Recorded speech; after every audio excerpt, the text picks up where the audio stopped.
chaque acheteur va vouloir acheter une certaine quantité de biens. Et donc, quand on parle de la demande au singulier, ça va pas uniquement désigner l'ensemble des acheteurs, ça va désigner la somme de toutes les quantités demandées par tous les acheteurs du marché pour non seulement chaque bien, donc un t-shirt, un ordinateur, etc., mais aussi pour chaque prix de ce bien. Donc la demande pour un t-shirt quand ce t-shirt vaut 1 euro, vaut 2 euros, etc., etc. Graphiquement, ça se représente comme ça, donc avec deux variables, la variable du prix et la variable des quantités demandées.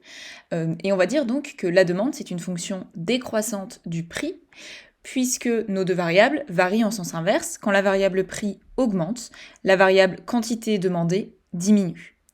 Par exemple, donc pour bien comprendre cela, si mon t-shirt vaut 3 euros l'unité, et qu'il est vendu sur le marché, eh bien, donc c'est un exemple, il y aura 40 personnes, par exemple, 40 acheteurs qui voudront acheter un t-shirt qui vaut 3 euros. Ou il y aura, on pourrait dire aussi, par exemple, 20 acheteurs qui veulent acheter 2 unités de t-shirt à 3 euros. Mais en tout cas, la somme des quantités demandées, la somme des t-shirts demandés quand le t-shirt vaut 3 euros l'unité, elle est de 40. Et donc on va dire que la demande sur le marché des t-shirts quand le t-shirt vaut 3 euros, elle est de 40.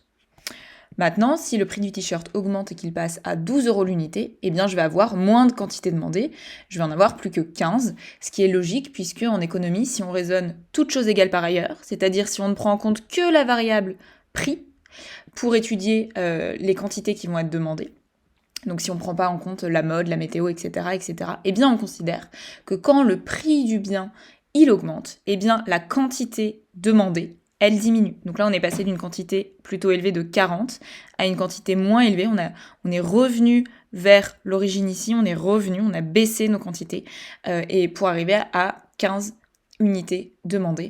Alors que ici, on est allé plus haut, on a grimpé là sur cet axe vertical puisque notre prix du bien a augmenté. L'offre, donc la courbe d'offre va se représenter ainsi. Donc cette fois-ci, on va considérer que l'offre désigne l'ensemble des quantités offertes, produites, vendues, la somme de ces quantités-là sur un marché pour un bien précis. On peut reprendre l'exemple du t-shirt pour chaque prix du t-shirt.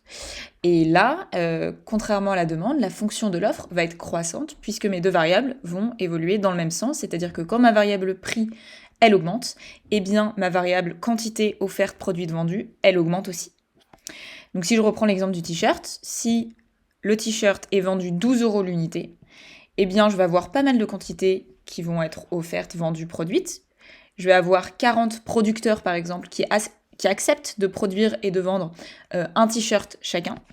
Alors que si le prix du t-shirt y baisse et que cette fois-ci il doit être vendu à 3 euros, eh bien je vais avoir moins d'offreurs, vendeurs, producteurs qui vont être prêts à vendre ce t-shirt. Donc là je vais avoir uniquement 10 offreurs qui vont être prêts à vendre le t-shirt quand ce t-shirt vaut 3 euros. Et ça on peut le comprendre assez aisément. Par exemple, si chaque producteur a comme coût de production, donc pour produire un t-shirt, cela lui coûte 2,50 €. Il n'a pas grand intérêt à vendre un t-shirt si ce t-shirt est vendu 3 euros, puisqu'il se fera uniquement 50 centimes de marge. Alors que plus le prix du t-shirt va augmenter, plus mon offreur va pouvoir vendre son t-shirt cher, et bien plus il va pouvoir se faire du bénéfice. Et là, on voit bien que pour un cas où le coût de production d'un t-shirt vaut 2,50 €, eh bien mon vendeur, il a largement intérêt à vendre son t-shirt 12 euros, puisque son bénéfice sera largement supérieur à s'il vendait son t-shirt 3 euros.